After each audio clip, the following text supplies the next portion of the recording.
台中大家的文昌祠建庙将近140年，当地公所按照着民间的风俗，9月初3开始举办着起庙以来第一届的造醮，祈求众神保庇，风调雨顺。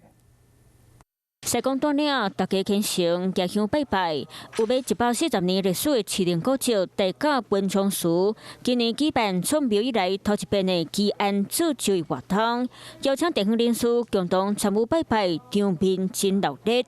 今仔会当参加这个祭典吼，感觉真光荣，真好。过去地甲文昌祠经过地堂点点灾害，庙内底有漏水、算断情形。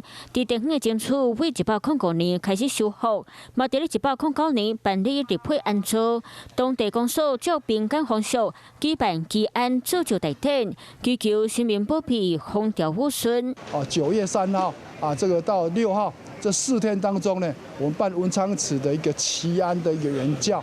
公所讲，欢迎信徒同齐来遮感受热烈的宗教盛会。Hello， 我是蒋欣梅。想要抢先掌握最及时的新闻资讯吗？赶快订阅、按赞、开启小铃铛，锁定华视新闻 YouTube 频道。